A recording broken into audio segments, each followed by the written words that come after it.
Hi, everyone, and welcome to the Becoming an Empowered Parent online series, offering expert tools for embracing imperfection, building connection, and creating more peace and joy within your family. I'm so excited that you're here.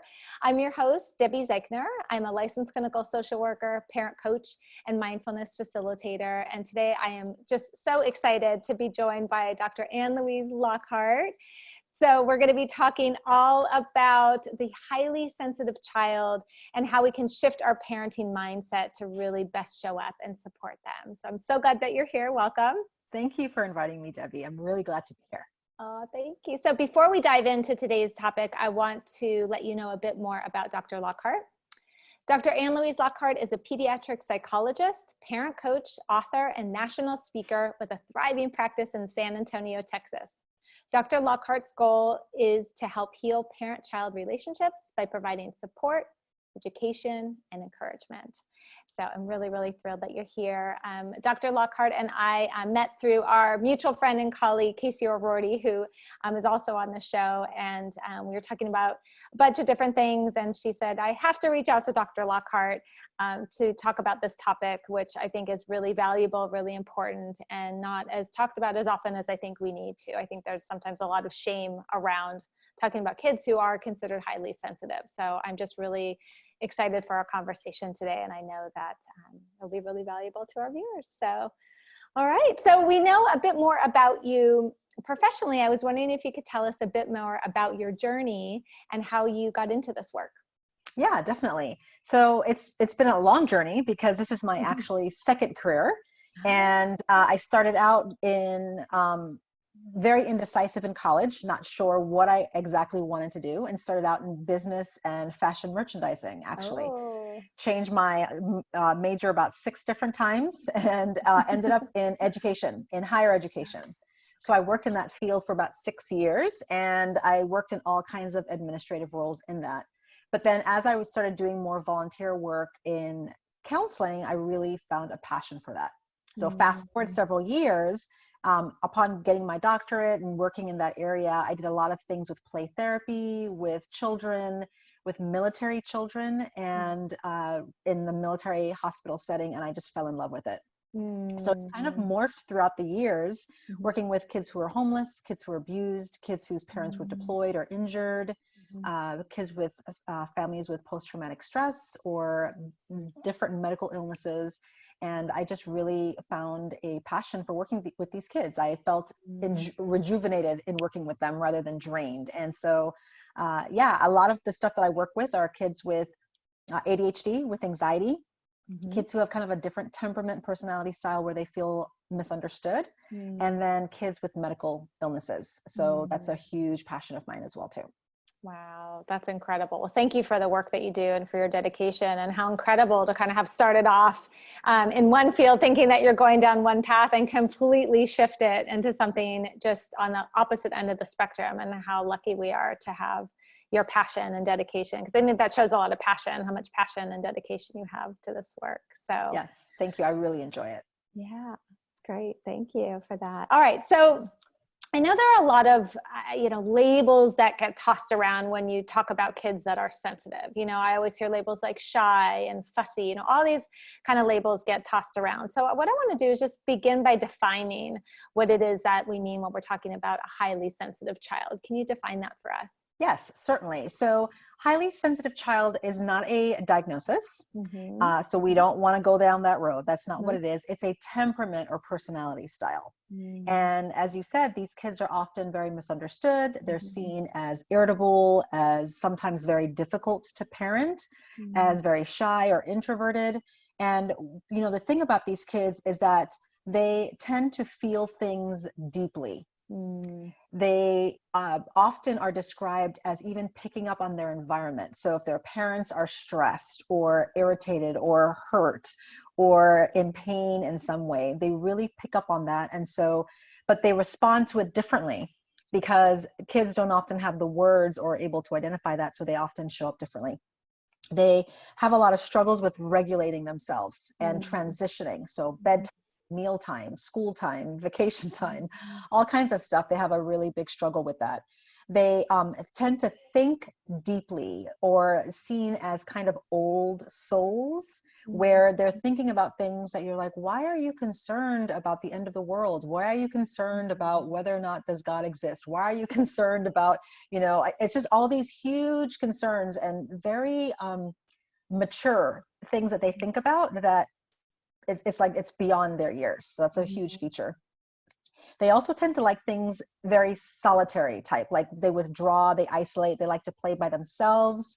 They tend to do a lot of solitary things. And so they kind of go off on their own. So if you force them to socialize and to be overly engaged in activities, they will sometimes have a meltdown, maybe explode, be more aggravated, and they just get overly stimulated.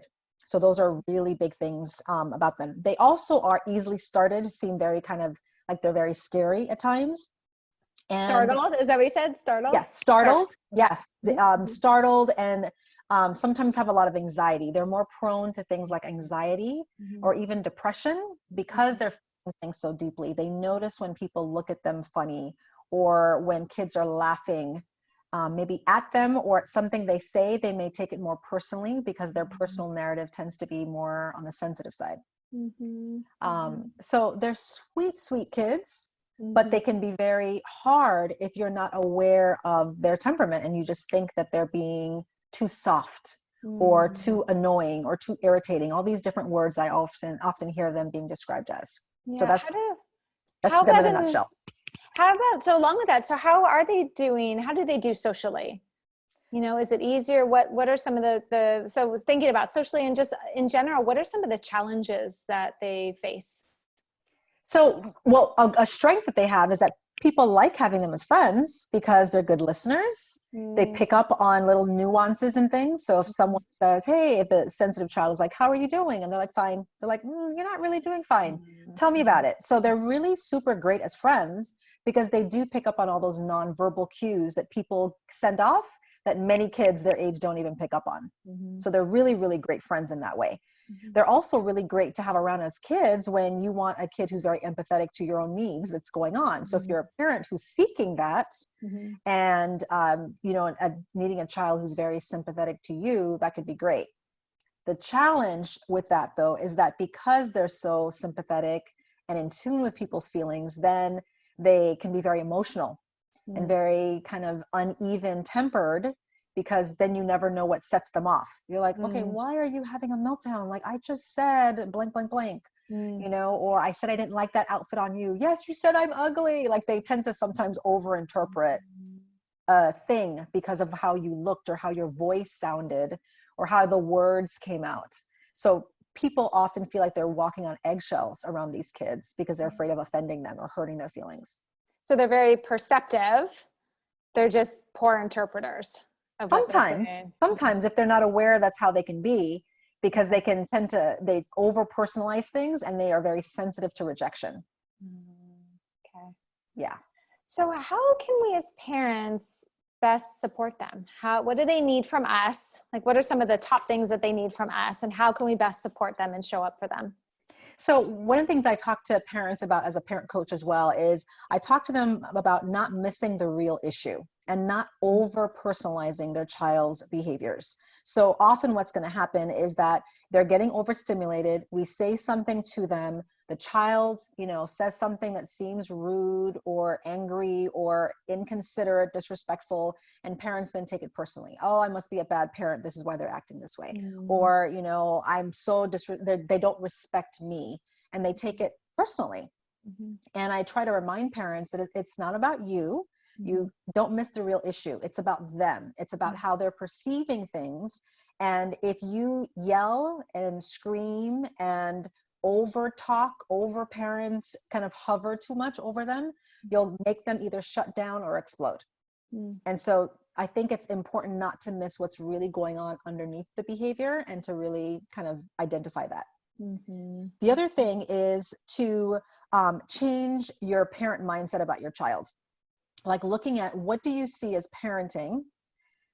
What did you expect as a parent in having a child? Because most of us have an idea of what parenting is going to be like and how our child is going to be. and we're sometimes parenting the wrong child, Right. right? We parent the child we wish we had. Yeah. We parent the child that maybe their brother or sister before them was. Maybe we're parenting ourselves because of how perfect of a kid we were, right? And so we're parenting the wrong kid. So then when you were a tough kid and that you just brushed it off and you were fine, and you have a kid that's crying over every little thing, then parents will often get more frustrated with these kids. So changing the parent mindset and changing your view about the child and what parenting you thought parenting was going to be, I think is an important step. Do you find that? Oh, go ahead. Go ahead. That's why I think parents get into this punishment spiral, because the kid does something and they punish, and they do something and they punish, and they do something and they punish. And I'm like, okay, nothing made it better. And you actually made your kid withdraw more because they are more sensitive to punishment, because the punishment is more about your anger than about correcting or shaping behavior. Right. And I was just going to say, do you find that is there typically a mismatch between a child who's, quote unquote, overly sensitive or highly sensitive and a parent who's not? Yes. Okay. Yes, because those parents will then have a harder time with them because that's not how they were. Right. So maybe you have two parents and one is more sensitive and the other is not. And so the one who's not and who's more like gritty and tough, they tend to kind of dismiss their child. And it's not always dads. There's moms that can be that way as well too. So I think that's where you have to be aware of your own temperament and how you were raised and the messages that you received as a child, because then we tend to pass those on to our kids if we're not fully aware of that's how we were parented. And you said this is more of a trait. So do you feel that this is just part of a child's temperament that they were born with? They came into the world this way? Do you think that there's anything that parents are doing or not doing that may be contributing to some of this anxiety that their sensitive children are feeling?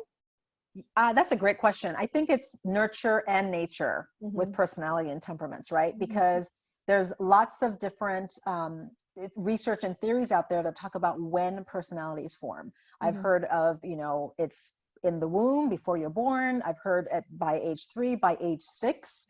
There's all these different theories about when your personality is formed. The cool thing about that, though, is that our personality, all of where it's housed is in the prefrontal cortex, which is the part of the brain that doesn't stop growing till your mid-20s, right? So if that's the case, then our personality can be changing kind of all the time.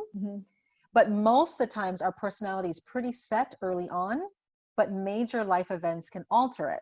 So traumatic experiences, major life events, those things can significantly alter it if there's an adverse childhood experience that occurs. So I think there are certain kids that are more prone to it, who are more sensitive to it, but then their environment can also shape that. Or they could be more predisposed to being more highly sensitive because that's just how their temperament is. So if certain things in the environment are just right or just wrong, it could make it a strength or it could make it a weakness, Yeah, absolutely. So what do you think these kiddos need from us as parents? What are some tools that would be helpful for parents to know? What are some ways in which we can best show up for our kids who are more sensitive? So I think a major thing that I notice and see for most parents is staying connected. Because what I hear often is parents who aren't aware of these types of children and this temperament, they get easily frustrated with them and they kind of throw their hands up and isolate the child from themselves because they feel like they can't ever do anything right. They feel like they're walking on eggshells, so they feel like their child is kind of running the home. I've heard of parents saying that they feel like their kid has hijacked their home, and so they can't ever do anything around them, and so they just kind of let them kind of go to their own devices. So it's very important to remain connected to this child because they're going to interpret that as rejection, and they're going to interpret that parent behavior as conditional acceptance and love. And that breeds insecurity, that breeds all the attachment stuff becomes a big issue, right? I think another thing too is to teach your child about their personality and their temperament. Help them to understand what they are and who they're all about. And I've done this with teenagers that I see in my office where they'll come in and they'll tell me about, like I've had several teenagers tell me like, I think there's something wrong with me. People say I'm dead inside, I'm flat, I have no expression, that when things are getting loud or crowded, I withdraw and they don't see me for hours. They're like, hey, where'd so-and-so go? And then I just show back up. Mm-hmm. And so then as I'm assessing them, and I'm like, I think what's going on is that you're highly introverted or that you're highly sensitive, Mm-hmm. because your cup just gets full. And then you have to dump out all of that stuff by being by yourself. Mm-hmm. And then once that's good, you can reintegrate with the world. Mm-hmm. And when they see that and they hear that, they're like, oh my gosh. And it's amazing the transformation that you see, because then they'll come back and they're like, you're right. I'll notice, and after about an hour and a half of too much social time, I need to shut down. Yeah. And then I can withdraw, and then I can come back and can re-enter the social realm. So just educating a child on that, they can really realize, no, I'm not depressed. No, there's nothing wrong with me. I'm not strange or odd. That's just my temperament. And if they can know that about themselves, they can make decisions about that. So I think educating them is key. Which is very empowering. Very empowering, right? Because then you feel like, oh, okay, that's not weird. That's my personality. Yeah, it's funny, Dr. Lockhart. It makes me think about when my daughter was very young. So my daughter is almost 11. My son is 13. When my daughter was really young, she tended to have a more quote unquote shy personality, right? I never wanted to call her shy, never called her shy, but if you were going to characterize it, I would say that she was more on the introverted side.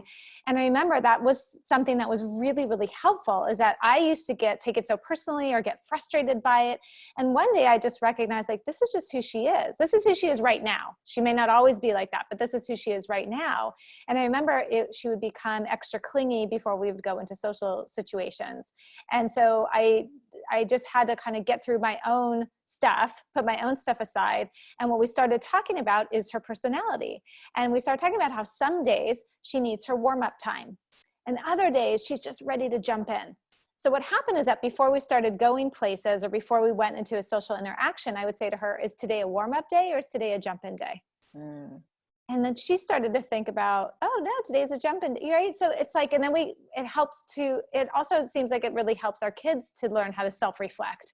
Where am I right now? Like doing that check-in. So I love that. I feel like that's such an important point, and I'm glad that you mentioned it. I love finding ways to really empower our kids. Right. And what that is it's part of executive functioning, right? Yeah. All of our executive functioning about personality, about self-regulation and impulse control and judgment, decision making. But another big part of it that kids don't develop until later is self-monitoring. Yeah. So it's knowing how you come across to other people. Yeah. Because many times these kids are viewed as rude or dismissive or know-it-all.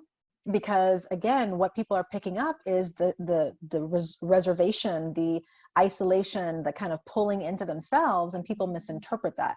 So helping them understand, when someone says hello to you and you look down and you don't say anything, many times grown-ups see that as rude.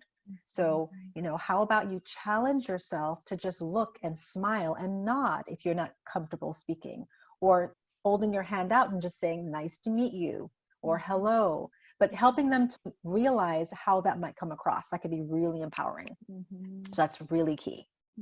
I think another thing that we can teach our kids is kind of accepting them where they are. That would be good for us, and that's good for them, because I think so often I hear parents saying, well, we need to change that behavior. We need to change how they react. And I'm like, you know what? We all have our quirks and we all have our weaknesses and we all have those things that annoy other people, and that's okay. And so it makes the world go round, right? Oh my gosh, right? I mean, that's how we balance each other out. We can't all be wonderful, extroverted, great, unshy people. Like there's balance to that. And so really helping parents understand to accept their child as they are, because when they do that, the child can accept themselves as well too. Because so often people feel like, oh, once I'm blank, then I'll accept myself, then I'll be okay with myself. It's like, well, then we're always in the process of trying to accept ourselves and we never quite get there. So just seeing them where they are, seeing them where they are, so they don't get their value because they've been good. And I think another thing parents need to be aware of is that don't think that because your child behaves well all the time, that equates that you're a good parent. And I hear that a lot. So if my kid has all these tantruming behaviors and they're not listening, and they're not eating their food, and they're not going to bed when they should, wow, they're such a badly behaved kid. I must be a bad parent. And so they kind of connect the two. And it's like, okay, so then what happens in the morning when they do all those things and they are behaving? Then are you a good parent again? Like, don't do that to yourself. Like, their behavior, they are an independent kid with their own sets of their will, their own personality, and their own determination. So you being a good or bad parent isn't based on their behavior. You don't have that much control and power. You can't make them behave. Right. So I think we have to accept that, not just with the sensitive kid, but with every kid, honestly. Because there's so much shame and guilt that's involved, isn't there? Right? Totally. Yeah. Right. Because they're constantly battling, well, but they had a tantrum for 45 minutes. That must mean I didn't do something right. Well, maybe you didn't. Maybe you did aggravate them. Maybe you did, talk to them too much. Maybe you were frustrated. Maybe you did trigger them. Maybe you did. But that doesn't mean you're a bad parent because this happened. Just means that maybe you didn't respond to them in the way that they needed you to they needed you to respond to them. And so we got to pay attention to that and not beat ourselves up and shame and guilt ourselves into thinking that we are the reason why our kid doesn't do what they're supposed to do. It's not a one-to-one kind of thing. And then I think one of the most important things two important things. One is we have to model healthy self-regulation, because these kids, again, because they get overstimulated and overwhelmed by things, and we pick up on that vibe, then we both then start to aggravate each other. Each parent, each child, they're aggravating each other. So we have to teach them to regulate themselves by co-regulating, which is something I love talking about as well too. And that co-regulation means we're showing them how to do that. So, like the other day, my son, who's 7, who is very sensitive, very highly sensitive, I heard him wake up, stomp down the stairs, and then was like sprawled out on the stairs. And I came out and I said, good morning. And he kind of grunted. And I said, what's going on? And he's like, I'm tired. I was like, yeah, of course you're tired. It's early. And he's like, I don't want to get up. And I said, yeah, I didn't feel like I want to get up either. And it's like he was trying to get like going so that he could have some kind of meltdown. And he says, I don't really want to wake up yet. And I said, then don't. And he said, what? And I said, if you need to sleep some more. Sleep for 5 more minutes, for 10 more minutes. I said, but just wake up in about 15 minutes and we should be good to go. So then he went back upstairs, all calm. And then I came back up and he was all dressed. I was like, wait a minute, I thought you were tired. He's like, I'm not tired anymore. So it's noticing what they're feeling. So that's the other point, is teaching them their feelings. Because what we want to do is we hear them stomping. Now we get triggered. Here we go again. So now we go into fight mode, right? What are you doing? And then we start yelling at them, get off the stairs and go up and get dressed, young man. And now we start lecturing them rather than identifying, why are they sprawled out on the stairs? They're tired. Use that feeling word. Oh, it sounds like you're feeling tired. Well, if you're tired, sleep some more. If you're tired, stretch. Whatever it is that you need to have them do, but identify the feeling so they can be in touch with it. Because what's going to happen is if we don't do that, they're going to interpret the way they feel as anger, which is what most kids do. They go right to the iceberg feeling, which is the anger.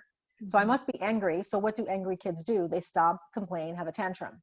But if I'm tired, what do tired kids do?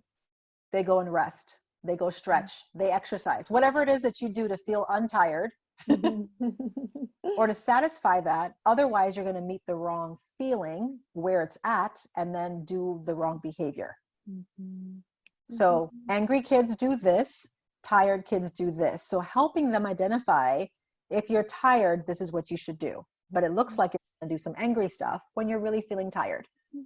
And I think it's also recognizing, it's almost like in that moment when he sprawled out on the stairs, he was handing you this invitation that was like, get in the ring with me. Let's power struggle. Let's go at it. Right. And yes, you had the opportunity to take the invitation. And yet in that moment you decided, yeah, no, I'm good. I'm busy at that time. I won't be able to attend. And I think we as parents forget that our kids all the time are handing us these invitations, and without recognizing it, we just take them. We take them.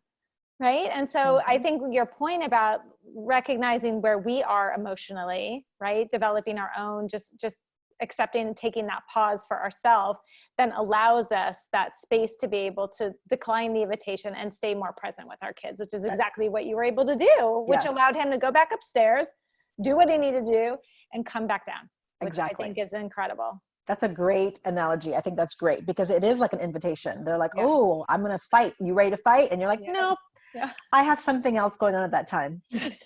Exactly. Yeah, I hear you, but let's do this instead. And you're giving them an alternative. And what you're doing is you're helping to regulate, but parents cannot regulate a child if they're dysregulated themselves. And that's why I always go back to making sure that your own parent needs are being met. Because if they're not, you're going to respond in a different way. So I don't always respond that calmly to him. I won't if my own needs are not met. So if I'm exhausted because I got a bad night's rest, or I'm not feeling well, or I didn't have enough time to myself, or I'm hungry, whatever the millions of other reasons there could be, if he responds that way, and say I take it personally, and then I yell at him, it has nothing to do with me. And another time I don't respond that way. So what I tell parents is that obviously it's not the behavior itself that's triggering for you. It's more about your unmet needs. Because if your needs are met, you respond in a more effective way. When they're not met, you respond in a more irrational and irregular way. So we have to pay attention to that. And that's why I tell parents, you're not meant to be martyrs in this battle. Like, it doesn't need to even be a battle. You need to look at it's a connection. It's a dance with your child. You don't have to be enemies with each other. You're on the same team. Love that. That's so helpful. Yeah, thank you so much. Oh my God, we could talk about this all day long. Yes. So, one of the, we're talking so much in this series about becoming an empowered parent. And so one of my questions for you is, what does becoming an empowered parent mean to you? For me, I think becoming an empowered parent is being balanced. When I'm balanced, I'm more empowered. Because then I can spend time with my kids. I can spend time with my husband. I can spend time by myself without any shame, without any guilt. So that I know that I'm a better parent when I have time to myself, with friends, whoever else, whatever it is. So being more empowered means being balanced, because that helps me to be regulated, and that helps me to respond in a more effective way. And so that's key for me. That's really key. Oh, I love that. Thank you. That is really, really important. And that's also what helps you co-regulate. Yes, exactly. Right? Exactly. Yeah.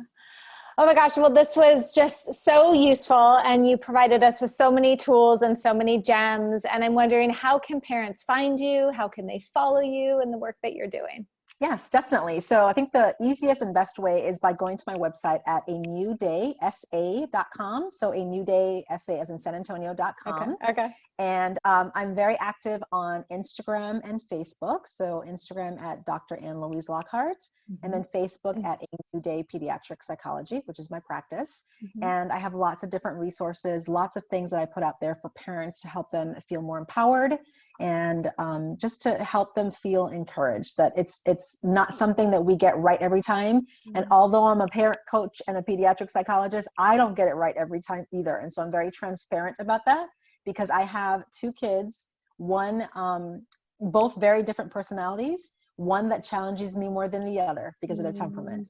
And so those kinds of kids, whether they're super easy to raise or more challenging to raise, they enhance, who you are. And so I really talk a lot about that and give those resources out to parents on those pages and those social media sites. That's so wonderful. Well, I really am grateful for your passion and your dedication to this work and to supporting parents and their families and really being the best that they can be. And also really appreciating, because I think one of the things that you also highlighted today too, is that these kids who are more sensitive have so many gifts, right? It's not only about deficits or things that they're lacking. And that's, so much of what you talked about in terms of shifting our mindset to not really seeing what they're lacking, but seeing all that they bring.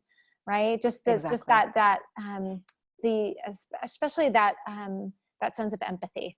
right? Yes. Being able to Yes. really tune in. And sometimes it's too much for them, I'm sure, even it's overwhelming, but what a beautiful gift that these children have. And so once we can be able to see that in our kids, it really allows them to see that in themselves. And I think, you know, again, I'm grateful that you help families and you help these kids to really see that and shine in their own beautiful ways. Yep. I love the work that I do, and I think they're great kids to have. So I think if we can see them as a gift, it makes parenting a lot easier. It does. Absolutely. Well, thank you again for being here, for joining us, for taking this time, Dr. Lockhart. It was such a pleasure to finally meet you. And parents, I really encourage you to spend some time reflecting on today's session, thinking about all the gems that Dr. Lockhart provided, thinking about your biggest takeaways. And in particular, if you have a child who you feel is more sensitive, what is one thing that you want to commit to trying, one thing that you want to commit to practicing moving forward? Just taking some time to reflect on the conversation that we had today. So again, it was a pleasure to be with you today. And parents, thank you so much for being here, for joining us, for taking this time out of your day. I know it's not easy to get away or just take a few minutes to do something for yourself. So I'm grateful that you took that time for yourself. And I look forward to seeing you again soon for another day of the Becoming an Empowered Parent series. So bye for now. Thank you. Bye. Thanks. Bye-bye.